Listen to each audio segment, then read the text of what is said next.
l'objectif, alors, à partir de cette année, nous allons en quelque sorte structurer et en même temps pérenniser les job fairs que nous avions commencé à organiser il y a quelques années.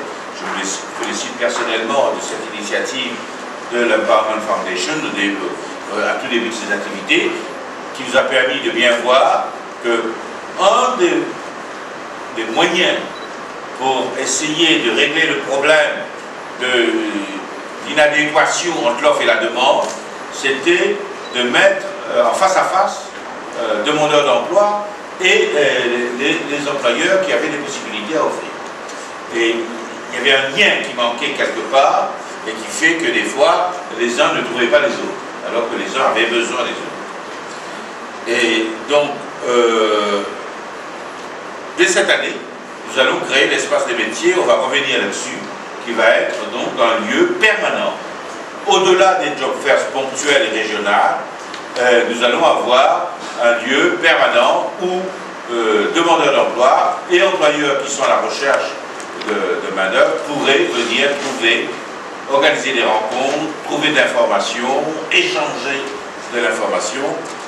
C'est ce qui se mettra en place dès le premier trimestre de cette année. Nous allons revenir là-dessus. Alors, après le premier succès du programme de circulation migratoire avec le Canada, il y a une nouvelle perspective qui s'ouvre avec la France. Un contrat a été signé avec le gouvernement et il y a là, au départ, 500 emplois à prendre dans un assez large éventail de secteurs et ça se mettra en place dès le mois de juillet. Nous allons continuer et amplifier l'effort vis-à-vis des femmes. Nous restons modestes en termes de chiffres sur les objectifs à atteindre, mais nous allons essayer de dépasser le défi et de faire mieux que ce qui est indiqué ici, mais sur ces objectifs que nous présentons, nous voulons rester réalistes. Nous tenons en ligne de compte que nous avons, que ce programme démarre lentement, et il faut trouver d'autres moyens et nous sommes en train de travailler avec un certain nombre d'organisations pour nous aider à professionnaliser cet exercice. Les PME aussi, avec la DBL et les projets Rodrigue qui ont bien démarré. Le nouveau président de l'Empowerment à Rodrigue, qui participe, je crois, pour la première fois à une de nos conférences, mais c'est une figure connue, ici et plus encore à Rodrigue, qui va vous parler tout à l'heure lui-même de ce qui est en train de se mettre en place à Rodrigue. Ensuite, le programme de logement, sur lequel nous allons revenir aussi, qui démarre, et qui est à une étape avancée, et qui a pris un peu de retard pour diverses raisons, notamment de temps de pluie et d'autres sur le chantier à Bambou, mais qui maintenant arrive à sa phase finale. Et ensuite, l'ouverture de 2 villages touristiques.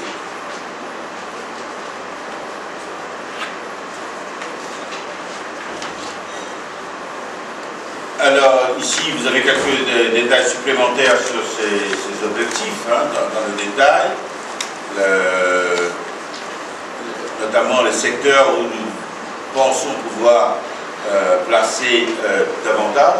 Alors, comme toujours, dans les crises, il y a évidemment des secteurs qui seront en difficulté, donc on espère que certains seront en difficulté provisoire, mais en même temps, il y a des perspectives pour d'autres secteurs.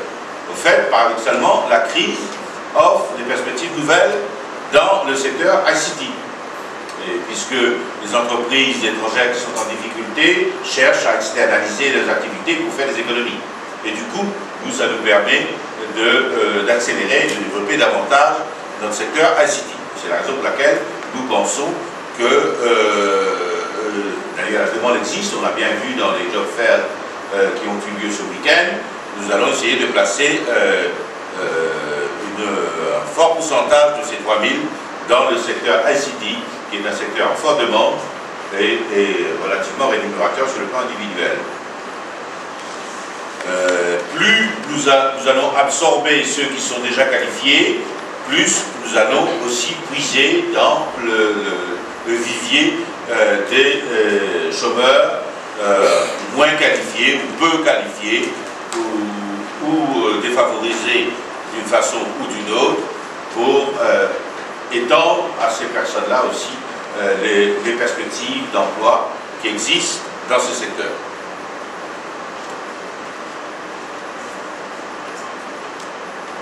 Donc, suite à ça, nous estimons donc pouvoir rendre employables et trouver des emplois fixes et rémunérateurs pour au moins 2000 personnes. Il y a un travail qui est en train de se faire aussi pour mettre l'accent sur la professionnalisation des métiers manuels.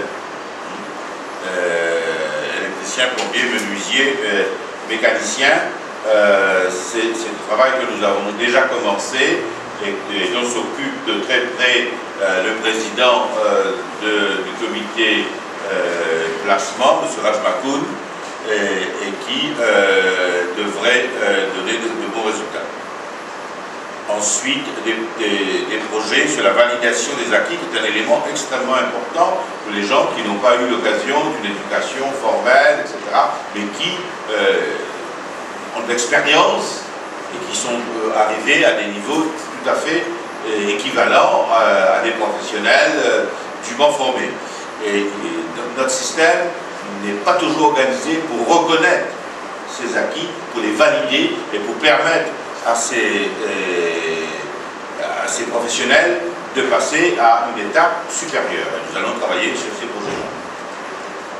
Voilà la répartition en termes de secteur.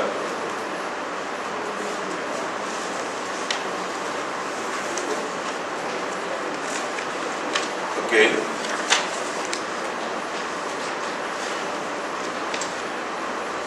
Le Job Fair, qui était une initiative de la Fondation au départ, tout début de nos activités, c'est quand même assez extraordinaire que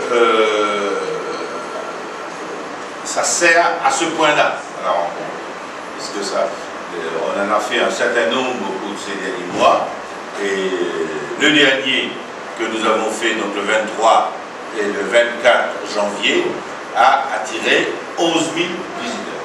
Donc la validation du projet espace des métiers se trouve là.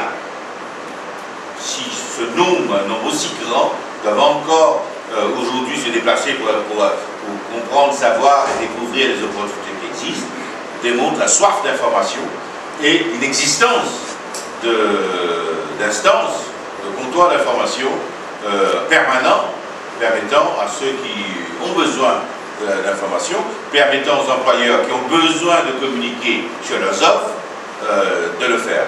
Donc, les job fairs, nous allons continuer à le faire.